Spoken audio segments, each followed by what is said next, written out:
Hi అండి, welcome to my channel. So ఈరోజు ఈ పర్టికులర్ ఎపిసోడ్లో మనం వచ్చరికి ఏంటి అని అంటే ఉన్న ఈ 2025లో బ్యాక్గ్రౌండ్ వెరిఫికేషన్ ఎలా జరుగుతుంది అంటే స్టార్టప్స్ కొంచెం మిడ్ లెవెల్ కంపెనీస్ స్టార్టప్స్ అనేది కొంచెం పక్కన పెడితే ఎంఎన్సీస్లో యూజువల్ ఎలా జరుగుతుంది, ఓకేనా? ఎందుకంటే ఆఫ్టర్ పాండమిక్ తర్వాత అంటే పోస్ట్ పాండమిక్ తర్వాత ఈ బీజీవీ తాలూకు ఏదైతే ప్రాసెస్ ఉంటుందో ఎంటైర్లీ చేంజ్ అయిపోతుంది. అంటే ఇయర్ బై ఇయర్ అనేది చేంజ్ అయిపోతుంది. అలాగే దాంతోపాటు బెంచ్ పాలసీస్ కూడా చేంజ్ అయిపోతూ వస్తుందన్నమాట, ఓకేనా? సో అలానే 2025లో ఏ విధంగా చేంజెస్ తీసుకొని వచ్చారు అండ్ వాళ్ళు ఎంఎన్సీస్లో అంటే రెస్పెక్టివ్ కంపెనీస్లో ఇంప్లిమెంట్ చేస్తున్నారు అనే అంశం పైన ఈరోజు వచ్చరికి ఏంటి అంటే మనం డిస్కస్ చేయబోతున్నాం. సో ఎండ్ వర్క్ చూడండి, ఎందుకంటే అందులో ప్రతి ఒక్క కాన్సెప్ట్ అనేది చాలా చాలా ఇంపార్టెంట్. ఇప్పటివరకు ఇంకా మన ఛానల్ని మీరు సబ్స్క్రైబ్ చేసుకున్నట్టయితే సో సబ్స్క్రైబ్ చేయండి. సో ఇలాంటి అప్డేట్స్ ఏదైతే ఉంటాయో మీకు మిస్ అవ్వకుండా ఉంటుంది. ఫస్ట్ వచ్చరికి ఏంటి అని అంటే మనకు బీజీవీ ఎలా జరుగుతుంది, ఓకేనా? బీజీవీ అని అంటే బ్యాక్గ్రౌండ్ వెరిఫికేషన్. అది కంపెనీ టు కంపెనీ పాలసీస్ అంటే రెస్పెక్టివ్ పాలసీస్ బట్టి అది చేంజ్ అవుతూ వస్తుందన్నమాట. అంటే ఒక కంపెనీ బీజీవీ తాలూకు ఏదైతే పాలసీస్ ఉంటాయో వేరే కంపెనీలో వేరే వేరే ఉంటాయి అంటే డిఫర్స్ అనమాట. కాకపోతే ఆన్ ఆన్ యావరేజ్ సేమ్ విధంగా బీజీవీ అన్నది జరుగుతూ ఉంటుంది, ఓకేనా? సో నేనేం చేశాను అని అంటే ఈ 2025లో కొన్ని కంపెనీస్ ఏదైతే కామన్గా యూజ్ చేస్తారంటే కామన్గా ఇంప్లిమెంట్ చేస్తాయో అవన్నీ వచ్చరికి ఏంటంటే ఆర్టికులేట్ చేసి మీకు అది ఇప్పుడు కాంటెంట్ ద్వారా ఇప్పుడు మీకు అది ప్రజెంట్ చేయబోతున్నా. సో ఫస్ట్ వచ్చరికి ఏంటి అని అంటే మీకు ఏ కంపెనీ అయినా కానీ అంటే ఎంఎన్సీస్లో ముఖ్యంగా నేను ఎంఎన్సీస్ గురించి మాట్లాడుతున్నా.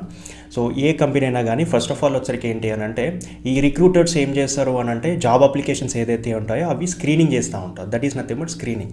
అంటే రెజ్యూమే స్క్రీనింగ్ అంటే పలానా ప్రాజెక్ట్కి లేకుండా పలానా రోల్కి ఈ రెజ్యూమేలో ఉన్న ఏదైతే క్వాలిటీస్ ఉంటాయో ఏదైతే మనం స్కిల్స్ ఏదైతే మనం అప్డేట్ చేస్తూ ఉంటామో అవి సూట్ అవుతాయా లేవా. సో అంటే దాన్ని ఏం చెప్తామనంటే స్క్రీనింగ్ ప్రాసెస్ అని చెప్తూ ఉంటాం. That is number one. First one screening అంటే రెజ్యూమే స్క్రీనింగ్ అని చెప్తాను. సో రెజ్యూమే స్క్రీనింగ్లో ఏంటి అని అంటే క్యాండిడేట్స్ని షార్ట్ లిస్ట్ చేసేసి ఇంటర్వ్యూ స్కెడ్యూలింగ్ అన్నది చేస్తూ ఉంటారు, ఓకేనా? సో ఫస్ట్ వచ్చరికి ఏంటి అని అంటే రెజ్యూమే స్క్రీనింగ్. షార్ట్ లిస్ట్ అయిన తర్వాత మనకు ఇంటర్వ్యూ స్కెడ్యూలింగ్ అని ఉంటుంది, ఓకేనా? First resume screening and short listing. Second వచ్చరికి ఏంటి అని అంటే మనకి ఇంటర్వ్యూ స్కెడ్యూలింగ్. ఈ ఇంటర్వ్యూ స్కెడ్యూలింగ్లో నేను వచ్చరికి ఏంటి అని అంటే ఇంకా నేను first round, second round, third round ఇదంతా నేను కొలైడ్ చేసేసి నేను వచ్చరికి ఏంటి అంటే ఇంటర్వ్యూ స్కెడ్యూలింగ్ అంటే ఇంటర్వ్యూ ప్రాసెస్ మొత్తం ఒకే ఆస్పెక్ట్లో నేను మర్జ్ చేస్తున్నా. సో ఇది వచ్చరికి ఏంటి అని అంటే మనకు company to company, role to role and project to project and ఇంకా టెక్నాలజీ టు టెక్నాలజీ. సో ఇలా డిఫర్ అవుతూ వస్తుంది అనమాట. అంటే ఎన్ని ప్రాసెస్ అంటే ఇంటర్వ్యూ అన్నది ఎన్ని రౌండ్స్ ఉంటాయి, ఏంటి ఏమేమి టైప్స్ ఆఫ్ రౌండ్స్ ఉంటాయి అన్నది డిఫర్స్ అనమాట, ఓకేనా? So right. సో ఫస్ట్ వచ్చరికి ఏంటి అని అంటే నార్మల్గా L1 రౌండ్ అని చెప్తా ఉన్నాను, నథింగ్ బట్ లెవెల్ 1 రౌండ్, ఓకేనా? సో ఈ లెవెల్ 1 రౌండ్లో మనం టెక్నికల్ క్వశ్చన్స్ ఏదైతే ఉంటాయో basic level to advance level వరకు అడుగుతూ ఉంటారు. That is nothing but L1 round. అది షార్ట్ లిస్ట్ అయిన తర్వాత then later on L2 round. అంటే నేను రిటర్న్ ఎగ్జామినేషన్ అదంతా నేను చెప్పట్లేదు. అంటే యూజువల్లీ ఇప్పుడు వచ్చరికి ఏంటి అని అంటే L1 రౌండ్ కన్నా ముందు అంటే ఎప్పుడైతే మనకు ఇంటర్వ్యూ షెడ్యూల్ అయిన తర్వాత మనకు ఒక ఇన్విటేషన్ వస్తుంది. దట్ ఈస్ నథింగ్ బట్ ఇది ఒక ఎగ్జామ్ రాయమని, ఓకే? 20 or 30 MCQ స్టెప్ అంటే మల్టిపుల్ చాయిస్ క్వశ్చన్స్ అలా ఫిల్ ఇన్ ద బ్లాంక్స్ అలా ఉంటాయి అనమాట. ఇది వచ్చరికి ఏంటి అని అంటే మనకు స్క్రీనింగ్ అని చెప్పొచ్చు అనమాట. అంటే ఇంటర్వ్యూ స్క్రీనింగ్ అని చెప్పొచ్చు. అంటే బిఫోర్ L1 నేను చెప్పేది. సో ఇది క్వాలిఫై అయిన తర్వాత దెన్ లేటర్ ఆన్ L1 అనేది ఉంటుందన్నమాట, ఓకేనా? ఇది ఇంతకుముందు చెప్పిన కదా బేసిక్ టు అడ్వాన్స్. అది అయిపోయిన తర్వాత అందులో పాజిటివ్ అయిన తర్వాత then later on L2 round ఉంటుంది, ఓకేనా? That is nothing but strong technical questions, ఓకేనా? అడ్వాన్స్ లెవెల్లో అడుగుతూ ఉంటారనమాట, ఓకేనా? ఇది L2. సో ఇలా ఇంకా మాట్లాడుకుంటుంటే చాలా ఉంటాయి, ఓకేనా? సో ఇదంతా కొంచెం పక్కన పెడితే దెన్ లేటర్ ఆన్ అంతా అయిపోయిన తర్వాత మేనేజర్ రౌండ్ ఉంటుంది. మేనేజర్ రౌండ్ లేకపోతే క్లయింట్ రౌండ్ అందులోనే పెడతా ఉంటారు. ఈ డిఫరెన్స్ అనమాట. సో ఈ క్లయింట్ రౌండ్ అన్నది కొంచెం పక్కన పెడితే మనకు వచ్చరికి ఏంటంటే మేనేజర్ రౌండ్ ఉంటుంది. ఈ మేనేజర్ రౌండ్లో ఏం చెక్ చేస్తారు అని అంటే టెక్నికల్ స్కిల్స్ అంతా అయిపోయింది కదా. సో ఇప్పుడు వచ్చరికి ఏంటి అని అంటే బిహేవియరల్ ఆస్పెక్ట్స్. అసలు ఈ క్యాండిడేట్ మన కంపెనీకి మన ప్రాజెక్ట్కి సూట్ అవుతాడా లేదా అంటే బిహేవియరల్ ఆస్పెక్ట్స్లో అడుగుతూ ఉంటారు. జెన్యున్ ఎక్స్పీరియన్సా కాదా అన్నది ప్రాజెక్ట్ రిలేటెడ్ క్వశ్చన్స్ ఉంటాయి. సో మోస్ట్లీ వచ్చరికి ఏంటంటే యాటిట్యూడ్, బిహేవియరల్ ఇలాంటి కాన్సెప్ట్స్ పైన అడుగుతూ ఉంటారు అనమాట, ఓకేనా? సో ఇది కూడా క్లియర్ అయిన తర్వాత అంటే ఇంటర్వ్యూస్ మొత్తం అయిన తర్వాత అప్పుడు ఏమవుతుంది అని అంటే ఆఫర్ లెటర్ అనేది స్క్రీనింగ్ మనకు వస్తుంది. దట్ ఈస్ నెంబర్ 3, ఓకేనా. First screening of resume screening and interview scheduling or short listing. Second వచ్చరికి ఏంటంటే ఇంటర్వ్యూ. ఓకేనా. ఇంకా థర్డ్ వచ్చరికి ఏంటి అని అంటే మనకు ఇంటర్వ్యూ అంటే అయిపోయారుగా, that is nothing but interviews done అని ఉంటుంది కదా పోర్టల్లో. ఈ ఇంటర్వ్యూస్ డన్ తర్వాత అప్పుడు రిక్రూటర్ ఏం చేస్తారు అని అంటే document collection, that is nothing but pre offer validation of pre offer BGV అని చెప్తూ ఉంటారు. ఈ ప్రీ ఆఫర్ బీజీవీ వచ్చరికి ఏంటి అని అంటే ఇందులో ఏది మనకు ఎక్స్పీరియన్స్ లెటర్, ఓకేనా, రిలీవింగ్ లెటర్, లేకపోతే లాస్ట్ వర్కింగ్ డే తాలూకు ఏదైతే ఉంటుందో రిజిగ్నేషన్ యాక్సెప్టెన్స్. సో ఇలా ఈ నెంబర్ ఆఫ్ ఏదైతే డాక్యుమెంట్స్ ఉంటాయో ఆ డాక్యుమెంట్స్ కలెక్ట్ చేసుకుంటారు అంతే. కలెక్ట్ చేసుకున్న తర్వాత వాళ్ళు వచ్చరికి ఏంటి అని అంటే వాళ్ళు స్క్రీనింగ్ చేస్తారు. కానీ బీజీవీ ఇక్కడ స్టార్ట్ అవ్వదు. అంటే బీజీవీ ముందే వాళ్ళ కంపెనీకి ఇలా ఏముండదు. జస్ట్ వాళ్ళు డాక్యుమెంట్ అనేది కలెక్ట్ చేస్తారు. డాక్యుమెంట్స్ ఇన్లైన్గా ఉన్నాయా లేవా అని చూస్తారు. ఓకేనా. ఈ డాక్యుమెంట్స్ మొత్తం కలెక్ట్ అయిన తర్వాత అంటే 4 టైప్ ఆఫ్ డాక్యుమెంట్స్ అడుగుతారు అనుకో. అడ్రస్ ప్రూఫ్ ఒకటి, ఎడ్యుకేషనల్ డాక్యుమెంట్స్ ఒకటి, లేకుంటే ఎక్స్పీరియన్స్ సర్టిఫికేట్స్ ఒకటి, ఓకేనా, లేకుంటే పిఎఫ్ ఏదైతే ఉంటాయో అవి ఒకటి, ఫామ్ 16 ఒకటి. సో ఇలాంటి కొన్ని డాక్యుమెంట్స్ అడుగుతూ ఉంటారు కదా. అవన్నీ డాక్యుమెంట్స్ వచ్చరికి ఏదైనా చెక్ లిస్ట్ రూపంలో వాళ్ళు వచ్చరికి చెక్ చేస్తూ ఉంటారు. సో అన్ని డాక్యుమెంట్స్ ఇన్లైన్గా ఉన్నాయా లేవా అని చూస్తారు. అంతమించి ఇక్కడ మనకు బీజీవీ అనేది స్టార్ట్ అవ్వదు. That is nothing but only document collection stage. ఈ డాక్యుమెంట్స్ అంతా ఇన్లైన్ ఉంటే అప్పుడు వాళ్ళు వచ్చరికి ఏంటంటే శాలరీ నెగోషియేషన్ అంటే మనకు కంపెన్సేషన్ డిస్కషన్ అని చెప్తూ ఉంటాడు. కంపెన్సేషన్ డిస్కషన్ అప్పుడు స్టార్ట్ అవుతుంది. That is nothing but stage 3. ఓకేనా, రైట్. సో ఈ స్టేజ్ 3 వచ్చరికి ఏంటంటే కంపెన్సేషన్ డిస్కషన్లో మీరు ఎంత అంటే శాలరీ డిస్కషన్ అంతా మీకు ఏముండదు, ఒక half an hour, 15 minutes, 10 minutes అలా ఉంటుంది. సో ఈ శాలరీ డిస్కషన్ అంతా అయిపోయిన తర్వాత అప్పుడు మనకు ఆఫర్ లెటర్ అనేది రిలీజ్ చేస్తారు. ఈ ఆఫర్ లెటర్లో ఏముంటుంది అని అంటే ఈ బీజీవీ కనుక ఇఫ్ ఇన్ కేస్ ఫెయిల్ అయితే అప్పుడు ఈ ఆఫర్ లెటర్ వచ్చరికి ఏంటంటే రివోక్ చేస్తూ ఉంటారు. అంటే క్రిస్టియన్ క్లియర్గా ఉంటుందన్నమాట ఈ ఆఫర్ లెటర్లో. సో అది అందులో కంపెనీ డిస్కషన్ అంతా చాలా మీవిగా ఉంటుంది ఆఫర్ లెటర్. ఓకేనా, చలో ఆఫర్ లెటర్ అయిపోయింది. ఆఫర్ లెటర్ అంతా అయిపోయిన తర్వాత నెక్స్ట్ ఏంటి మనకు ఆన్బోర్డింగ్ ప్రాసెస్ కదా. This is nothing but 4th కదా. ఈ ఆన్బోర్డింగ్ స్టేజ్ 4 వచ్చరికి ఏంటి అని అంటే ఇక్కడ డాక్యుమెంట్స్ మళ్ళీ కలెక్ట్ చేస్తారు. అంటే ఎంటైర్ ఇంకా ఇక్కడ మనకు వచ్చరికి ఏదంటే మైన్యూట్ లెవెల్లో మొత్తం కలెక్ట్ చేస్తూ ఉంటారనమాట. ఏది ఆన్బోర్డింగ్ ప్రాసెస్ అంటే ఆన్బోర్డింగ్ అవ్వక ముందు this is nothing but pre onboarding అని చెప్తూ ఉంటాం. సో ఈ ప్రీ ఆన్బోర్డింగ్లో డాక్యుమెంటేషన్ మొత్తం కలెక్ట్ చేసుకొని అప్పుడు ఆన్బోర్డింగ్ అప్పుడు ఏదైతే ఇవి ఉంటాయో, ఓకేనా, డే 1 స్టార్ట్ అంటే ఆన్బోర్డింగ్ తాలూకు ఏదైతే ఉంటాయో అవన్నీ చెప్తూ ఉంటారు. అంటే కంపెనీ తాలూకు ఇవన్నీ చెప్తూ ఉంటారు. ఓకేనా. ఈ ఆన్బోర్డింగ్ అంటే ప్రీ ఆన్బోర్డింగ్ అప్పుడు ఏదైతే డాక్యుమెంట్ ఒక్కటి కానీ మిస్ అయినా కానీ, ఓకేనా, మళ్ళీ అక్కడ ఆన్బోర్డింగ్ జరగదు. ఓకేనా.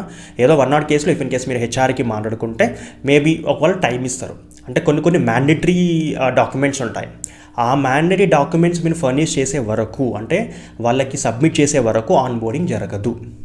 ఓకేనా. సో ఇలా ఉంటుందన్నమాట. అంటే this nothing but pre onboarding ఏదంతా, రైట్. సో ప్రీ ఆన్బోర్డింగ్ అంతా అయిపోయింది, డాక్యుమెంటేషన్ కలెక్షన్ మొత్తం అయిపోయింది. వాళ్ళు ఏది ఆన్బోర్డింగ్కి పిలుస్తూ ఉంటారు. ఆన్బోర్డింగ్కి పిలిచిన తర్వాత అప్పుడు మనకు ఏది ఆన్బోర్డింగ్ జరుగుతూ ఉంటుంది. 1 or 2 days 3 days what ever జరుగుతూ ఉంటుంది. ఓకేనా, రైట్. సో ఈ ఆన్బోర్డింగ్ జరిగిన తర్వాత అప్పుడు ఏంటి డైరెక్ట్లీ మీ ప్రాజెక్ట్లో పడరు కదా. అప్పుడు జస్ట్ మీకు వచ్చరికి ఏంటంటే జాయినింగ్ డేట్ కన్ఫర్మేషన్ అవుతుంది. జాయినింగ్ అంతా మీరు జాయినింగ్ అవుతారు. జాయినింగ్ అయిన తర్వాత అప్పుడు మీకు ప్రాజెక్ట్లో కూర్చోబెడతారు కదా. డైరెక్ట్ ప్రాజెక్ట్లో కూర్చోబెడతారా లేదా అంటే డిఫర్స్ అనమాట. మళ్ళీ టెక్నాలజీ ప్రాజెక్ట్ టు ప్రాజెక్ట్.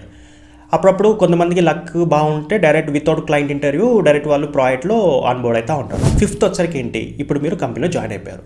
కంపెనీలో జాయిన్ అయిన తర్వాత అంటే ఒక ఆర్గనైజేషన్లో ఒక ఎంఎన్సీలో రెస్పెక్టివ్ ఎంఎన్సీలో మీరు జాయిన్ అయిపోయారు. జాయిన్ అయిన తర్వాత డైరెక్ట్ మీ ప్రాజెక్ట్లో కూర్చోరు కదా, రైట్. సో ఇక్కడ మళ్ళీ కంపెనీ టు కంపెనీ చెప్పాను కదా చేంజ్ అవుతూ ఉంటుంది. అంటే ముందే మనకు ఇంటర్వ్యూకి ఆ ఇంటర్వ్యూ ప్రాసెస్లోనే కొంతమంది క్లయింట్ రౌండ్ జరుగుతుంది. అంటే నేను చెప్పేది ఏంటంటే కామన్గా టెంప్లెట్ నేను చెప్తున్నా. Okay, don't confuse, right. So మీరు ఆర్గనైజేషన్లో జాయిన్ అయిపోతారు. ఆర్గనైజేషన్ జాయిన్ అయిన తర్వాత అప్పుడు మనకు ఫస్ట్ మనకు వచ్చరికి ఏంటి అని అంటే క్లయింట్ బీజీవీ రన్ అవుతుంది. క్లయింట్ బీజీవీ అంటే ఒక్కొక్క క్లయింట్ ఒక్కొక్క ప్రాజెక్ట్కి వాళ్ళు డిఫరెంట్ బీజీవీస్ రన్ చేస్తూ ఉంటారు. మళ్ళీ అక్కడ డాక్యుమెంటేషన్ కలెక్షన్ ఎవ్రీథింగ్ మళ్ళీ సేమ్ వైస్ వర్సా మొత్తం అలానే ఉంటుంది. ఓకేనా, చలో అక్కడ మీ డాక్యుమెంటేషన్ కలెక్షన్ అయిపోతుంది. అక్కడ మీకు ఏది బీజీవీ క్లియర్ అయిన తర్వాతనే, ఓకేనా, అప్పుడు మీకు క్లయింట్ ఇంటర్వ్యూ అనేది స్కెడ్యూలింగ్ అవుతుంది. ఓకేనా, అప్పుడప్పుడు ప్యారల్ జరుగుతూ ఉంటుంది. ఓకేనా, రైట్. సో ఈ client interview if in case what happens, ఇప్పుడు ఒక ప్రాజెక్ట్కి మీరు క్లయింట్ ఇంటర్వ్యూ ఇచ్చారు, బట్ క్లయింట్ ఇంటర్వ్యూ ఫెయిల్ అయిపోయారు. అప్పుడు అయిపోతే మళ్ళీ బెంచ్ మీద కూర్చుంటారు. మళ్ళీ బెంచ్లో ఉంటారు. మీరు ఎలాగో అలొకేషన్ టు బెంచే ఉంటుంది స్టార్టింగ్. సో బెంచ్ ఉంటుంది. సో బెంచ్ అయిపోయిన తర్వాత అలా మీరు వచ్చరికి ఏంటంటే ఒక డిమాండ్ కంటే ఒక్కొక్క ప్రాజెక్ట్కి మీకు మీ స్కిల్ సెట్ని బట్టి వాళ్ళు డిమాండ్ మ్యాప్ చేస్తూ ఉంటారు. ఓకే, జస్ట్ మ్యాపింగే, అలొకేషన్ కాదు, జస్ట్ మ్యాపింగే. So mapping is different, allocation is different. ఓకేనా. Project mapping is different, project allocation is different. So project map చేస్తూ ఉంటారు, స్కిల్ సెట్ని బట్టి మీకు ఏది ఇంటర్వ్యూ జరుగుతూ ఉంటుంది. సో ఇలా ఉంటుందన్నమాట. ఓకేనా. సో 1 కేసులో మీరు వచ్చరికి ఏంటి అని అంటే మీరు క్లయింట్ రౌండ్ కూడా క్లియర్ అయిపోయినారు, బీజీవీ ఎలా గ్రీన్ అయిపోయింది. సో అప్పుడు మీకు వచ్చరికి ఏంటి అంటే అప్పుడు మీకు క్లయింట్ ఆన్ బోర్డింగ్ జరుగుతుంది. ఓకేనా. ఇదంతా అయిపోయింది. ఓకేనా. 5 స్టెప్స్ అయిపోయినాయి. ఇప్పుడు 6th స్టెప్ వచ్చరికైనా this is a last step. అంటే ప్రొబేషన్ పీరియడ్ ఉంటుంది కదా. ప్రొబేషన్ పీరియడ్ ఏ కంపెనీ కానీ మ్యాక్సిమం ఇది 6 months ఉంటుంది. ఓకేనా. ఈ 6 months వరకు మీ బిహేవియర్, ఓకేనా, అండ్ మీ వర్క్, నెక్స్ట్ ఇంకా మీ పంచువేషన్, ఎవ్రీథింగ్, అంటే మీ ఎండ్ టు ఎండ్ మొత్తం చూస్తారు. ఇక్కడ ఇఫ్ ఇన్ కేస్ ఈ 6 monthsలో మీ బీజీవీ కానీ వాళ్ళ ఆస్పెక్ట్స్లో, అంటే ఒక పాలసీ ఉంటుంది కదా కంపెనీకి, అక్కడ ఇఫ్ ఇన్ కేస్ ఏమన్నా, ఓకేనా, కంపెనీ పాలసీకి విరుద్ధంగా మీరు ఏమైనా చేస్తే అంటే వాయిలేట్ చేస్తే అక్కడ మిమ్మల్ని టర్మినేట్ చేస్తారు ఈ 6 months లోపు. ఓకేనా. రైట్. సో ఇదనమాట. అంటే 6 months లోపు మీకు వచ్చరికి ఏంటంటే బీజీవీ స్టిల్ రన్నింగ్ అవుతూ ఉంటుంది, ప్లస్ ఇదంతా మీకు ఒక ట్రిగ్గర్ పాయింట్లో మీరు ఉంటా ఉంటారన్నమాట. ఓకేనా. దెన్ అప్పుడు మీకు వచ్చరికి ఏంటి అంటే 6 months తర్వాత అప్పుడు మీరు కంపెనీకి ఫుల్ టైమ్ ఎంప్లాయ్ అవుతారు. That is nothing but FT అని చెప్తూ ఉంటాను. సో ఇది ఓకేనా. This is entire process of BGV. కొంతమందికి వచ్చరికి ఏంటి అంటే డేట్ ఆఫ్ జాయినింగ్ అన్నది లేట్గా జరుగుతూ ఉంటుంది, అంటే డిలే అవ్వకుండా వస్తూ ఉంటుంది. ఓకేనా. సో ఇలాంటప్పుడు ఏంటి అని అంటే మీకు డైరెక్ట్లీ ప్రాజెక్ట్ దొరకపోవచ్చు. అంటే మీకు వచ్చరికి ఏంటంటే ప్రాజెక్ట్లో అవైలబిలిటీ ఉన్నప్పుడే ప్రతి ఏ కంపెనీ అయినా కానీ ఎంఎన్సీ ఉన్న తాలూకు ఏదైతే ఉంటాయో వాళ్ళు ఓపెనింగ్స్ పెడతా ఉంటారు. ఓకేనా. సో అలా ఇఫ్ ఇన్ కేస్ మీరు డాక్యుమెంటేషన్లో సంథింగ్ ఏదో డిస్క్రిపెన్సీస్ వచ్చిన తర్వాత మీకు వచ్చరికి డేట్ ఆఫ్ జాయినింగ్ అనేది చేంజ్ అయిపోతుంది కదా. చేంజ్ అయినప్పుడు మీ బదులు వేరే వాళ్ళు ఆన్బోర్డ్ అయిపోయి ఆ రెస్పెక్టివ్ ప్రాజెక్ట్లో ట్యాగ్ అయిపోతారు. సో అప్పుడు మీరు జాయిన్ అయినప్పటికీ ఈ ప్రాజెక్ట్ ఉండదు. సో అలాంటి చాలా కేసెస్లో మీరు వచ్చరికి ఏంటంటే బెంచ్లో ఉంటారు. ఓకేనా. కొంచెం ఎక్స్పీరియన్స్, ఈ స్కిల్ సెట్ ఏదైతే ఉంటే కొంచెం పక్కన పెడితే నేను యూజువల్లీ ఒక జనరిక్ సినారియో చెప్తున్నాను. సో నా యొక్క బెస్ట్ సజెషన్ ఏంటి అని అంటే మీరు ఎప్పుడైతే ఎంఎన్సీస్కి వస్తున్నారో మేక్ షూర్ దాట్ మీరు ఈచ్ అండ్ ఎవ్రీ క్రెడెన్షియల్స్, అంటే each and every me documents మీరు దగ్గర పెట్టుకుని ప్రతి రిక్రూటర్ అడిగిన, అంటే రిక్రూటర్ ఆర్ హెచ్ఆర్స్ అడిగిన ప్రతి ఒక్క ఈమెయిల్కి మీరు స్పాంటేనియస్గా రిప్లై ఇస్తూ ప్రతి ఒక్క డాక్యుమెంట్ మీరు ఫర్నిష్ చేస్తే మీకు డేట్ ఆఫ్ జాయినింగ్లో ఎలాంటి డిలే ఉండదు, ఆన్బోర్డింగ్లో ఎలాంటి డిలే ఉండదు. మీకు ఇదంతా అయిపోయిన తర్వాత మీ క్లయింట్ ఏదైతే ఉంటుందో చాలా త్వరగా అయిపోతుంది. ఓకేనా. సో ఇది ఎంటైర్ బీజీవీ ప్రాసెస్. ఓకేనా. అంటే ఒక్కొక్క కంపెనీ ఒకటి చేస్తూ ఉంటారు, బట్ నేను చెప్పింది జనరిక్ అనమాట. సో ఇఫ్ ఇన్ కేస్ మీకు ఏమైనా డౌట్స్ ఉంటే కమెంట్ సెక్షన్లో మీరు మెన్షన్ చేయండి. నేను నెక్స్ట్ వీక్ వచ్చరికి ఏంటంటే మీరు ఏదైతే కమెంట్స్ చేశారో అది FAQ ద్వారా మీకు వచ్చరికి ఏంటంటే డౌట్స్ అనేది క్లియర్ చేస్తాను. ఓకేనా. సో ఇది ఇఫ్ ఇన్ కేస్ మీకు ఈ వీడియో ఈ కాంటెంట్ నచ్చితే మీకు లైక్ చేయండి, షేర్ చేయండి, కమెంట్ చేయండి, అండ్ ఇఫ్ ఇన్ కేస్ ఎవరికైనా షేర్ చేయాలనుకున్నా షేర్ చేయండి. Okay, bye, take care.